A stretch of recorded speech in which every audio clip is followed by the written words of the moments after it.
সম্প্রতি ঝড় ও বৃষ্টির সময় বিভিন্ন জায়গায় বজ্রপাতে মৃত্যুর ঘটনায় যেমন আতঙ্ক বাড়ছে, সেই সঙ্গে বাড়ছে মরদেহ চুরির আতঙ্ক।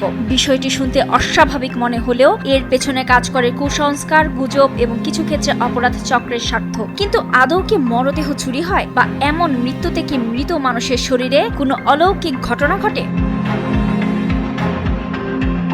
সাধারণত বজ্রপাতের সময় বায়ুর তাপমাত্রা প্রায় 30,000 ডিগ্রি সেলসিয়াস পর্যন্ত পৌঁছাতে পারে। এতে বাতাস দ্রুত উত্তপ্ত হয়ে হঠাৎ প্রসারিত হয় এবং শক্তিশালী কম্পন বা শক ওয়েভ তৈরি করে।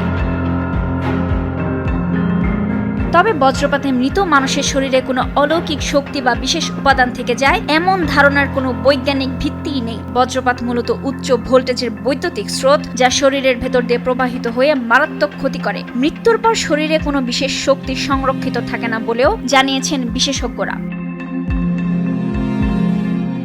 তবে গ্রামাঞ্চল সহ কিছু এলাকায় প্রচলিত আছে নানা লোকবিশ্বাস। কোথাও মনে করা হয় বজ্রপাতে মৃত মানুষের শরীরের অংশ বা ব্যবহৃত জিনিস তাবিজ, ঝাড়ফুঁক বা তথাকথিত কালো জাদুর কাজে ব্যবহার করা যায়। এই বিশ্বাসকে কেন্দ্র করে অসাধু চক্র লাশ চুরি বা মরদেহের প্রতি বিভিন্ন আচরণে জড়াতে পারে।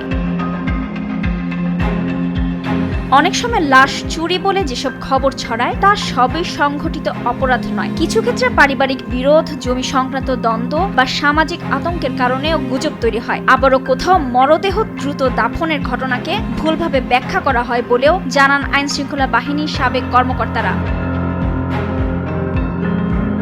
সমাজ বিজ্ঞানীদের মতে বজ্রপাতের মতো আকস্মিক মৃত্যু মানুষের মনে ভয় ও রহস্য তৈরি করে। সেই ভয় থেকে জন্ম নেয় অলৌকিক ব্যাখ্যা। সামাজিক যোগাযোগ মাধ্যমে যাচাইহীন তথ্য ছড়িয়ে পড়লে এসব বিশ্বাস আরও শক্তিশালী হয়।